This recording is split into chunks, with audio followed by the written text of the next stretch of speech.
A natureza da realidade pessoal, capítulo 6. As crenças e suas estruturas de poder. Seção 627, 13 de novembro de 1972. 21 horas, segunda-feira. Entre parênteses, nos últimos dias, Jane recebeu vários telefonemas, assim como cartas de pessoas de todo o país, pedindo ajuda dela ou de Seth. Alguns dos problemas são muito graves e, em geral, estão além de qualquer terapia razoável, quanto mais de uma terapia rápida, que Jane, Seth ou eu possamos oferecer. Por causa de nossa reação compassiva, Jane e eu, muitas vezes, acabamos ficando frustrados. Também, mesmo ajudar apenas algumas pessoas eficazmente, significaria não ter tempo para o resto. A propósito dos esforços de Jane de ajudar pessoalmente no que puder, há algum tempo atrás ela recebeu um visitante que mostrava sinais de uma personalidade secundária. Ao esperarmos a sessão desta noite, Jane disse que 2 canais de Seth estavam abertos. Seth poderia falar sobre as pessoas que a tinham procurado ou ditar o livro. Ela preferiu continuar o livro, dizendo que ele ajudaria um número muito maior de pessoas do que qualquer ajuda individual. Começando o ditado. Boa noite. Capítulo 6. As crenças e suas estruturas de poder. Esse é o título.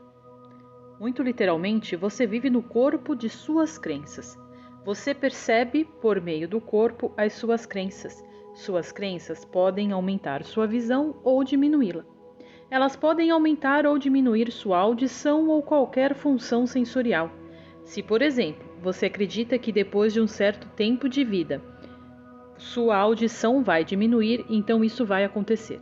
Se você começará a usar essa faculdade cada vez menos, transferindo inconscientemente sua atenção para outros sentidos, a fim de compensar, dependendo cada vez menos de seus ouvidos, até que as próprias funções se atrofiem.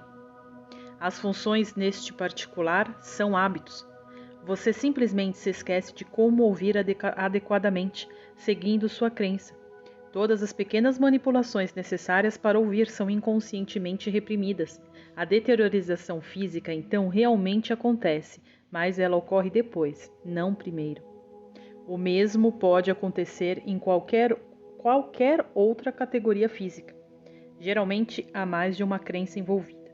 Paralelamente à crença de que a visão vai falhar, também existe a crença já mencionada de que sua audição vai diminuir, e essas duas ideias também podem ser reforçadas pela crença de que a idade o torna uma pessoa de menor valor, transformando-o em um indivíduo que já não pode lidar com as necessidades do dia a dia.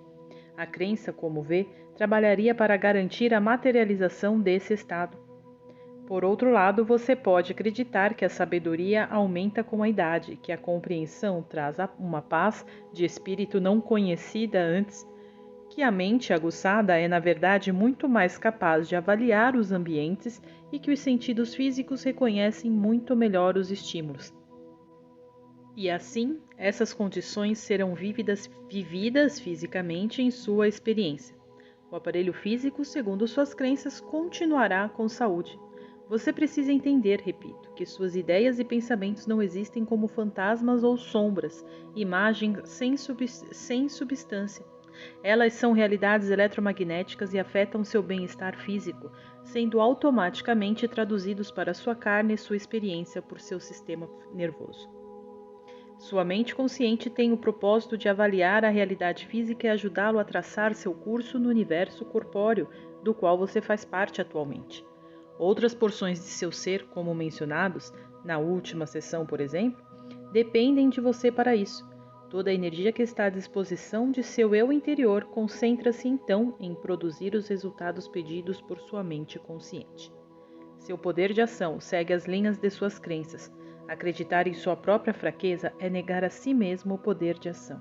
Aceitar indiscriminadamente todas essas crenças é, na melhor das hipóteses, conformar-se com um obstáculo de dados conflitantes que tornam confusas as linhas claras da ação e do poder.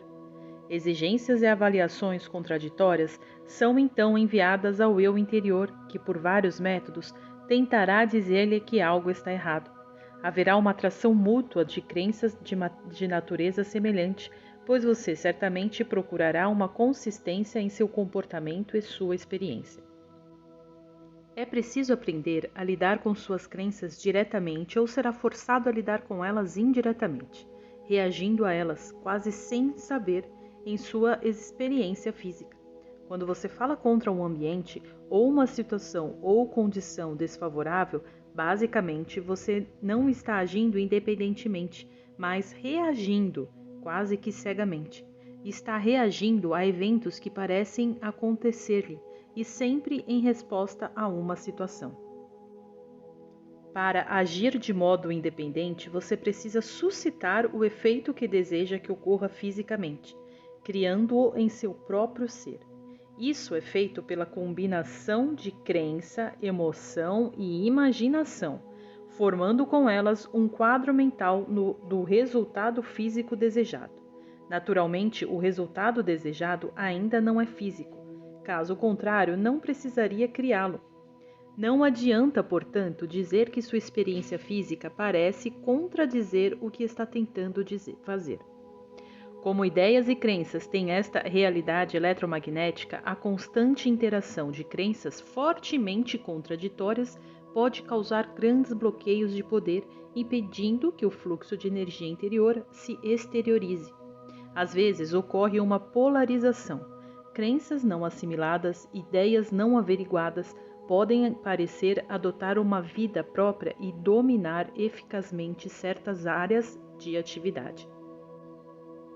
Não faz muito tempo, Hubbard teve uma demonstração da natureza e do poder das crenças. Ele recebeu o telefonema de um homem que mora em outro estado solicitando uma entrevista. Sem saber porquê, Hubbard sentiu o impulso de receber o homem e marcou a entrevista. O visitante chegou ao aeroporto com a mulher. Ele era um exemplo vivo do efeito de crenças não examinadas, uma personificação forte e, contudo, torturada do que pode acontecer quando um indivíduo permite à mente consciente negar suas responsabilidades. Quando uma pessoa fica com medo de sua própria consciência.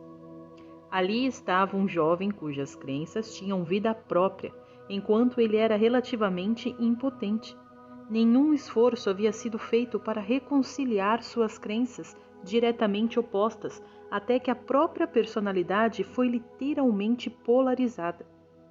Estávamos diante do que se poderia chamar de clássico exemplo de dupla personalidade. Estou falando isso porque o caso ilustra muito bem a natureza e o poder das crenças e os conflitos que podem surgir quando uma pessoa não aceita a responsabilidade de seus próprios pensamentos. Este não é um caso comum, mas, de um jeito ou de outro, essa divisão ocorre fisicamente ou mentalmente quando os conteúdos da mente consciente não são examinados. Ao entrar, o homem se mostrou agressivo e hostil. Tendo solicitado ajuda, ele se odiou pela fraqueza que acreditava ser a causa dessa necessidade. Olhou furioso para o nosso amigo Hubbard, com grande veemência, projetando toda a energia que tinha a seu comando, a fim de mostrar que não seria intimidado e que se alguém ia estar no controle da situação, era ele. Falou sobre outra personalidade muito mais poderosa que ele, embora, disse, pudesse forçar uma multidão de 150 pessoas a seguir seu comando. A outra personalidade, porém, originou-se em outra galáxia e viera como amigo para ajudá-lo e protegê-lo. A seu comando, disse ele, esse amigo invisível matara um advogado. O advogado não só não compreendera a situação de acordo com a história, mas magoara o homem de quem estamos falando.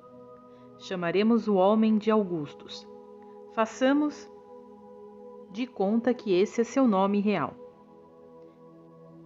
Façamos agora uma pausa. 22h30. Jane começara a tossir intermitentemente após a última pausa. Agora estava tossindo tanto que Seth interrompeu a transmissão, coisa que é muito rara. Enquanto Jane descansava, sugeri que Seth voltasse. Seria melhor discutir as razões da tosse, o que ele fez. Surpreendentemente, o material recebido ocupou várias páginas. A sessão terminou às 23h43. Sessão 628, 15 de novembro de 1972, 21h29, quarta-feira. Entre parênteses.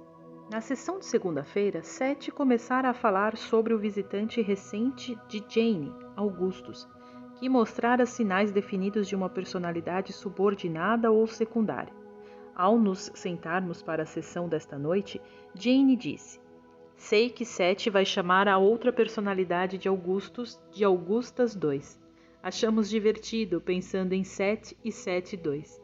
Janes começou a falar vagarosamente em transe. Fecha parênteses. Boa noite. E vamos retomar o ditado. Para iniciar, Augustus foi criado acreditando que o eu interior é perigoso e que as pessoas devem lutar contra os conflitos interiores sobre os quais têm pouco controle consciente. Ele acreditava que a personalidade individual era relativamente incapaz de compreender a si mesma e que ficava sozinha e sem defesa, tendo por baixo um abismo maléfico e por cima um Deus inatingível, frio, justo, mas nada compassivo. Ele se sentiu confuso e em um mundo de opostos. Crenças conflitantes eram indiscriminadamente aceitas. A mente consciente sempre tentará fazer sentido de suas crenças, juntá-las em padrões e sequências. Geralmente organiza as ideias de um modo tão racional quanto possível, dispensando as que parecem contradizer o sistema geral de suas crenças. Augustus aprendera a temer seus próprios pensamentos, a evitar autoexames. Assim, as crenças ou ideias que o amedrontavam não eram enfrentadas, mas eram logo afastadas para cantos da mente consciente onde ficavam relativamente inofensivas no início. Com o passar do tempo, o número de crenças não examinadas e amedrontadoras foi se acumulando. As ideias e as crenças alimentam a si próprias. Existe nelas um ímpeto de crescimento, de desenvolvimento e de realização. Através dos anos, dois sistemas opostos de crença competiram pela atenção de Augustus. Ele acreditava ser totalmente impotente como indivíduo, que, a despeito de todos os esforços, acabaria em nada, passaria despercebido. Ele sentia que não era amado, que não era digno de amor. Ao mesmo tempo, deixava a mente consciente vagar e, para compensar, via-se como todo-poderoso, desdenhando os outros seres humanos e sendo capaz de maquinar grandes vinganças contra eles pelo fato de não o compreenderem. Nesta linha de crenças, ele conseguiu fazer qualquer coisa, curar os males da humanidade se o desejasse ou negar essa cura ao mundo a fim de puni-lo.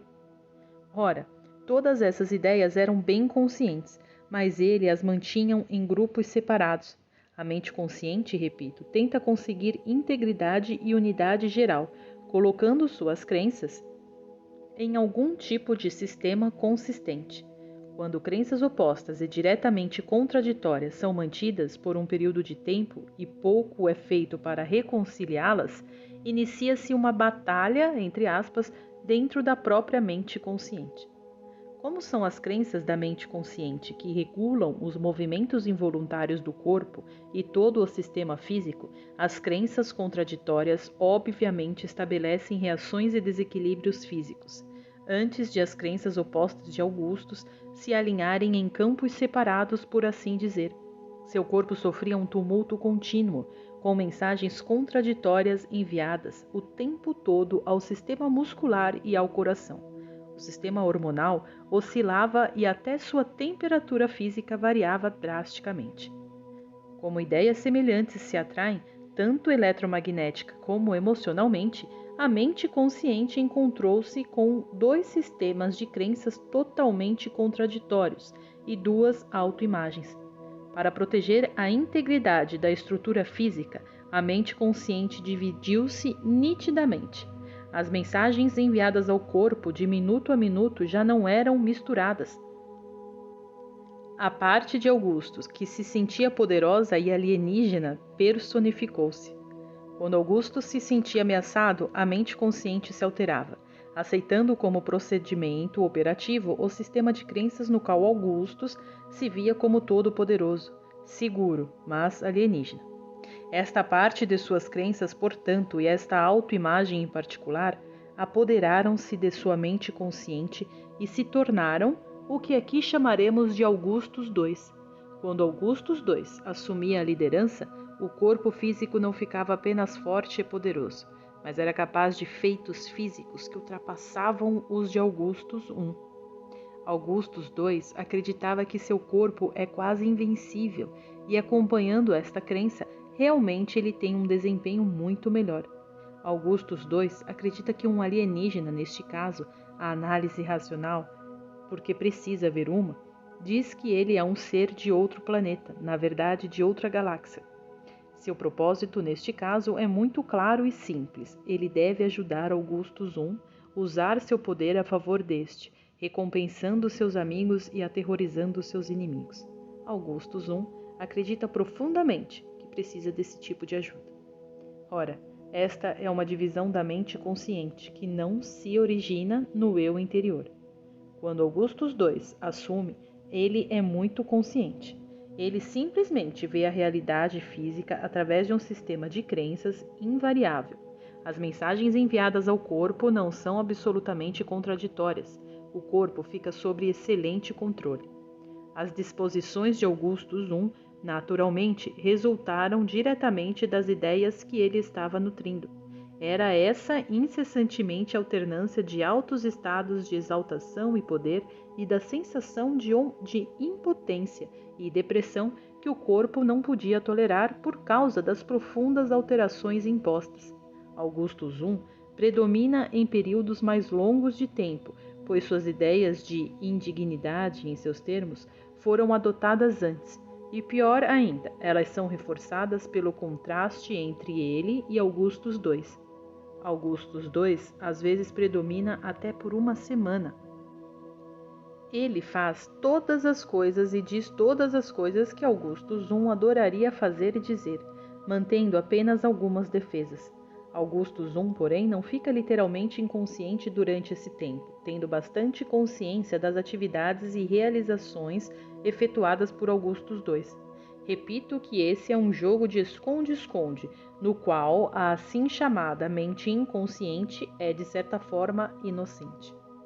Augustus II pode, portanto, fanfarronar e encolerizar-se, mentir e enganar, reivindicar seus direitos, mostrar seu desprezo pelas pessoas e absolver Augustus I de qualquer responsabilidade.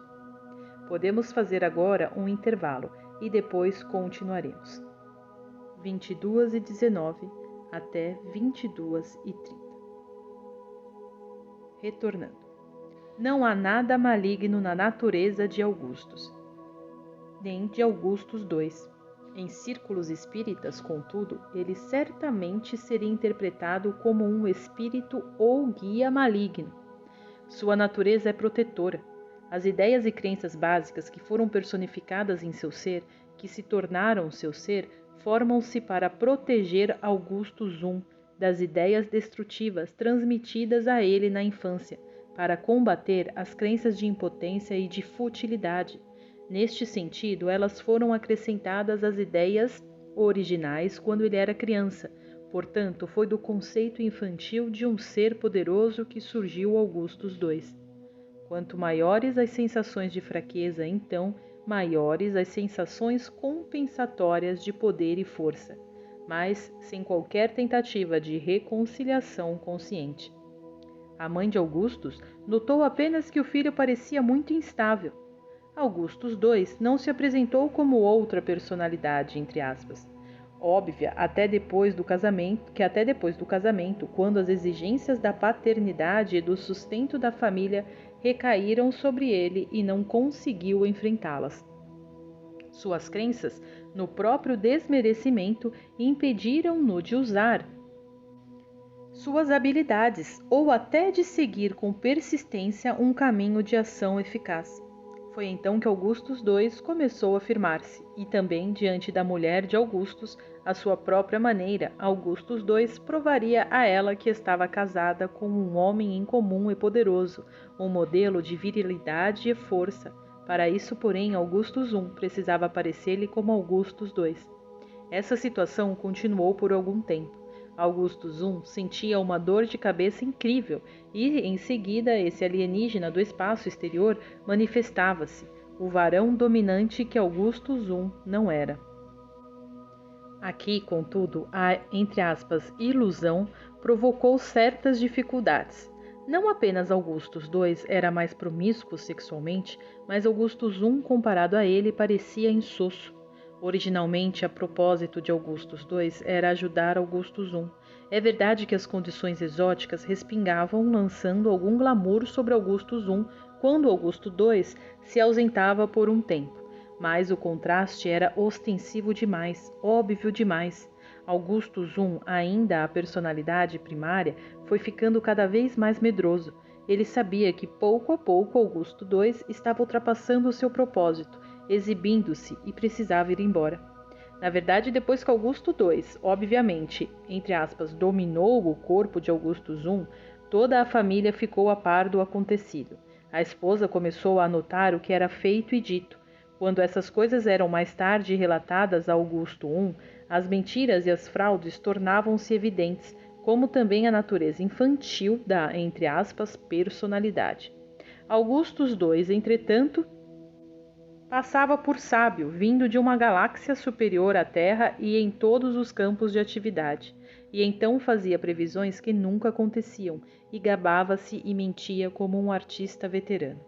As crenças cuja energia gerou essa, entre aspas, autoimagem alternada, aparecendo então à luz do dia, mostrando seus resultados naturais da realidade física. Augustus I, agora adulto, foi forçado até certo ponto a perceber a natureza dessas crenças, mas quando esteve aqui visitando Hubert, ainda não queria examiná-las. Augustus II não se manifestava já há 2 meses e meio. Augustus estava diante de um dilema, porque as crenças em sua própria impotência ainda estão intactas e as crenças contraditórias de onipotência não estão mais sendo expressas através de Augustus II. Expressas, porém, elas serão, e assim na entrevista, Augustus I, que agora simplesmente chamaremos de Augustus, em certo momento surgiu com uma gigantesca beligerância, encarando Hubert e dizendo-lhe que podia aniquilar qualquer coisa que o ferisse. No momento seguinte, surgiu a grande súplica por ajuda, o amor pela esposa e o filho. Em uma sentença, Augustus fazia uma afirmação e 10 minutos mais tarde tornava claro, com outro comentário, que o primeiro não fora verdadeiro. A polaridade entre Augustus I e Augustus II havia então se dissolvido, de tal forma que 2 sistemas de crenças opostos operavam um ao lado do outro. Ainda assim, Augustus não examinava suas próprias palavras, seus próprios pensamentos, nem via as contradições que eram tão óbvias para os outros. A natureza e a importância das crenças apareceram de modo tão eloquente que Hubert ficou admirada, vendo-se forçada a realizar algum trabalho psicológico básico complicado. As 2 personalidades já não estavam separadas, mas fundindo-se. Augustus disse: "Meu amigo matou um vizinho meu que estava contra mim, fazendo-o ter pneumonia. Ele cuida de mim." Outro vizinho estava com uma úlcera e Augustus contou a Hubert que depois de tocar essa pessoa, a úlcera parecia ter sido curada. Aí ele disse: "Gostaria de saber quanto desta grande habilidade pertence a mim." E desviando brevemente o olhar, "Talvez eu não precise de proteção de meu amigo, afinal de contas." Ora, isso foi uma coisa positiva, pois Augustus estava começando a sentir que talvez não fosse tão incapaz. Sua própria personalidade, porém, deve lidar com as características definitivamente de mau gosto de um Augusto II que não está mais personificado. Ficaram com ele as perguntas: se sou tão poderoso, como é que sou tão fraco e não posso nem sustentar minha família? Se sou tão grandioso, por que não posso usar eficazmente minha energia? Pois o corpo de Augustus está mais uma vez sofrendo a oscilações de crenças muito contraditórias sobre si mesmo. Antes ele era fisicamente poderoso como Augustus II. Agora, como Augustus, ele é ora forte, ora fraco. E o estresse físico é aparente. Como Augustus II, ele conseguia ficar acordado dia e noite, realizando tarefas físicas muito difíceis para o ser humano normal, pois atuava com a ideia indivisível de poder e força. Foi preciso alguma coragem da parte dele para deixar que Augustus II desaparecesse. Como a clara divisão de crenças já não existe, ficou ainda mais difícil para a mulher, pois as características de Augusto II transferiram-se para ele. Ele mente, por exemplo, onde antes apenas Augusto II mentia. Aqui, então, está um caso em que crenças diretamente opostas dominam a mente consciente em vários momentos, cada uma acionando o corpo à sua própria maneira. Fisicamente, o corpo tem a mesma capacidade de força, independentemente de que grupo de ideias esteja dominando. Mas na prática, Augustus I é incapaz de realizar os feitos de Augustus II. Augustus II, certa vez, estava zangado. Pulou de uma janela do segundo andar para o térreo sem se machucar, um feito altamente incomum. Augustus, porém, cansa-se tanto que mal consegue atravessar um dia comum. Eis aí uma situação na qual uma pessoa, por meio de suas crenças, coloca sua energia e seu poder literalmente para além de si mesmo. Ele poderá usá-las apenas quando mudar completamente de crenças. Foi somente porque as características infantis de Augustus II finalmente apareceram tão ostensivamente que Augustus II precisou ser dispensado. A mulher de Augustus fez a diferença, pois era óbvio que ela não tinha a mesma opinião desse, entre aspas, amigo de seu marido.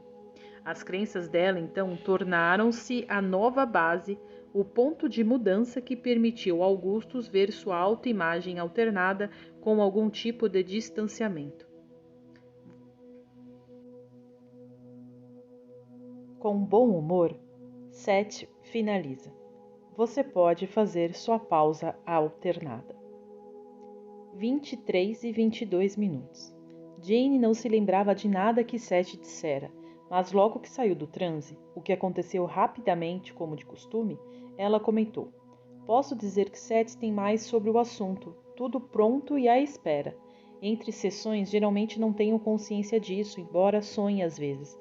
Esse foi o final do trabalho do livro naquela noite. Depois do intervalo, Seth transmitiu 2 páginas sobre um assunto que eu levantara anteriormente naquela noite.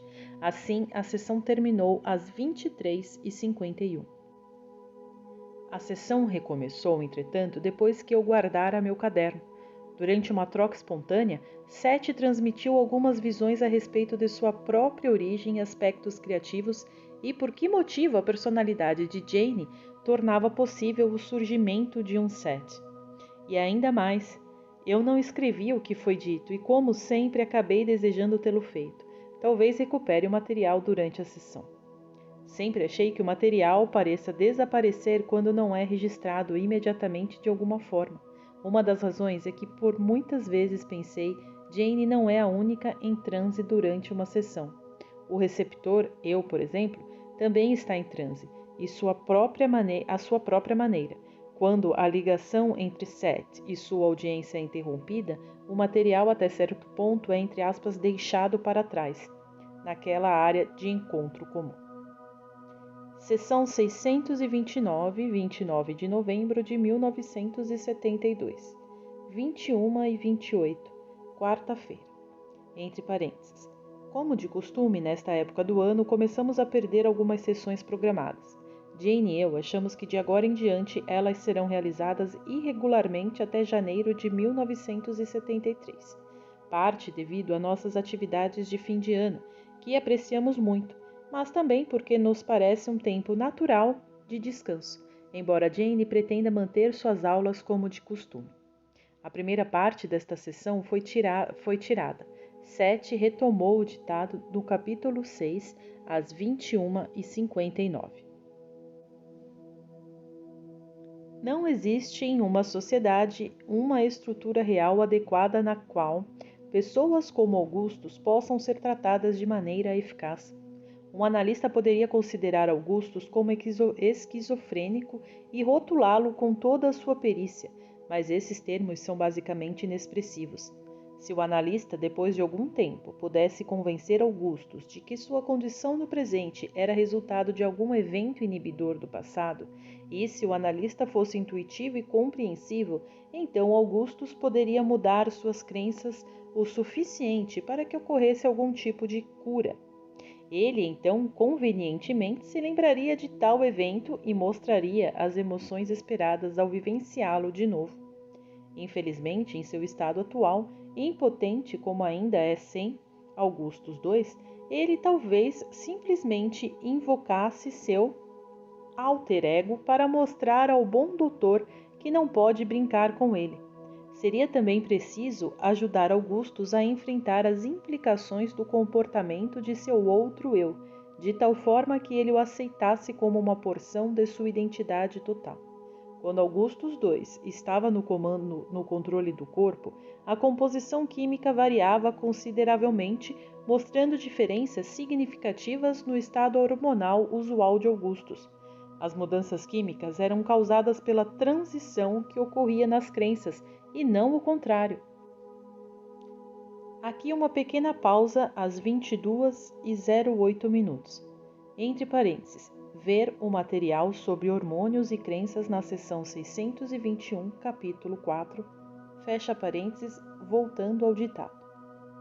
Se acontecessem alterações químicas em Augustus II, ele voltaria para a personalidade de Augustus I, mas a mudança seria artificial e não permanente, e talvez muito perigosa. As tendências inibidas quimicamente seriam até certo ponto encobertas pelos medicamentos. O problema permaneceria, porém, e é muito possível que resultasse em tendências suicidas ou inclinações suicidas ocultas mais insidiosas quando órgãos vitais fossem atacados. Às vezes, esses casos são tratados dentro de outra estrutura, na qual considerariam Augustus possuído por uma entidade independente maligna, sempre que Augustus II assumisse. Ora, se Augustus de alguma forma mudasse suas crenças, é possível que mesmo dentro dessa estrutura algum tipo de cura ocorresse. Ao mesmo tempo, porém, os perigos e dificuldades tornariam tal cura relativamente impossível. Se um profissional que acreditasse que Augustus estava possuído o convencesse, de fato, suas crenças combinadas poderiam funcionar por um tempo. Convencer Augustus de que estava sob o domínio de uma entidade maligna seria o primeiro passo. O segundo, que seria sua libertação do intruso, poderia vir em seguida. O problema é que, trabalhando dentro dessa estrutura, a autoestrutura é enfraquecida ainda mais, pois as características normalmente reprimidas de Augustus II serão negadas para sempre. Augustus deve, então, ser sempre, entre aspas, bom, e contudo iria sentir-se vulnerável a outra invasão maligna, semelhante o tempo todo. Os mesmos resultados já mencionados poderiam também acontecer: o crescimento de tendências suicidas ou outro comportamento autodestrutivo. Por sorte, a mente e o corpo humanos são muito mais flexíveis, duráveis e criativos do que acreditamos. Muitos casos como o de Augustus nunca vêm à luz. As pessoas envolvidas curam a si mesmas. Às vezes isso é feito quando a pessoa escolhe passar por uma experiência traumática. Geralmente uma parte da personalidade faz isso muito deliberadamente, enquanto a outra porção fecha os olhos. Esses eventos podem parecer desastres ou quase desastres, mas podem também mobilizar toda a personalidade para o bem de sua sobrevivência. Em um momento de grande tensão crítica, a personalidade pode voltar a unificar-se. Esses episódios críticos de unificação geralmente não envolvem uma longa enfermidade, embora possam fazê-lo, mas provocam eventos como acidentes graves. A dificuldade pode ser exteriorizada como um membro quebrado, por exemplo, em vez de um eu quebrado. E enquanto o corpo é reparado, ocorre a necessária assimilação da crença. Há vários tipos de cura em tais casos. Cada pessoa é diferente. Às vezes a estrutura inclui outro método de cura, no qual porções de cada lado conflitante da personalidade separam-se para formar uma estrutura psicológica mais clara que possa comunicar-se com os dois lados, agir como juiz e reconciliar as crenças opostas de cada um. Isso é feito muitas vezes sem que a personalidade principal perceba o que está realmente acontecendo. De vez em quando, utilizam-se escritos automáticos ou tábua ou yuja para receber mensagens do espírito. Ambos os métodos são usados para descobrir crenças conscientes invisíveis, que você aceita inconscientemente em um momento determinado, digamos, e deliberadamente ignora em outro momento. Quando as pessoas que usam esses métodos ouvem que o que escreveram veio através de um demônio ou de qualquer espírito maligno, essas crenças invisíveis são expulsas para mais longe ainda. Qualquer busca mental se torna amedrontadora e perigosa, uma vez que pode levar a outras, entre aspas, invasões semelhantes. Agora, essa invasão é geralmente a aparição súbita de crenças previamente inaceitáveis, muito conscientes, mas invisíveis, que estavam escondidas. Então, de repente, elas surgem como alienígenas. Na maioria dos casos, a ideia da possessão torna a situação ainda mais desconcertante. Mais fácil de encarar, em geral, é a ideia de que a responsabilidade dessas crenças é de outra entidade ou ser. Em todos os casos desta natureza que envolveram episódios do tipo Augustus, o problema é causado por crenças não assimiladas, em vez de um comportamento drástico. Porém, tais crenças podem expressar-se por várias partes do corpo. Infelizmente, um sistema médico que lida quase que só com os sintomas incentiva o paciente a projetar essas crenças em novos órgãos, por exemplo, depois de já ter sacrificado outros cirurgicamente. As soluções então estão na mente consciente. Por mais que eu fale nisso, nunca é o suficiente. E nessas crenças que você aceita sobre a natureza da realidade, especificamente sobre a natureza de seu ser. Embora o trabalho mais básico deva ser feito pelo indivíduo existente, existe sempre uma variedade de ajudas disponíveis, tanto inúmeras como externas. Você literalmente interpretará e usará quase que qualquer informação útil que lhe chegue, o que será muito eficaz, a menos que suas crenças o levem a pensar que todos estão contra você ou que você está fora do alcance de qualquer ajuda, ou ainda que não a mereça. Outras ideias desse tipo também o afastam de possíveis ajudas, naturalmente, mas você as procurará instintivamente e as usará quando possível. Seção 630, 11 de dezembro de 1972, 21h26, segunda-feira. Entre parênteses, Jane e eu sentamos-nos para a sessão mais ou menos às 21h15. Às 21h25, ela abruptamente me disse que acabara de receber o título de um livro que eu vou escrever, através de meus olhos. Ela estava muito surpresa e eu também. Primeiro, disse Jane, ela interpretou suas informações de Seth como querendo dizer que eu iria escrever um capítulo com aquele título para um de seus próprios livros, mas então rapidamente percebeu que seria um trabalho meu. Ele deve expressar minha visão da experiência de Seth e como ela mudou minhas ideias sobre arte, vida e assim por diante. Então, ao contar-me sobre tudo isso, anunciou que Seth ia se manifestar imediatamente. Um procedimento muito incomum em nossas sessões regulares. Ela tirou o óculos e então Seth continua. O título do livro deve ser Através de Meus Olhos. E deve ser seu próprio livro, tratando à sua própria maneira de muitas áreas importantes. Você escreve bem, como sabe. O livro deve cobrir sua versão desta experiência conjunta, sua própria explicação filosófica dela, as perguntas que levanta dentro de sua própria mente, suas observações de Hubbard como Jane e em nossos estados de transe.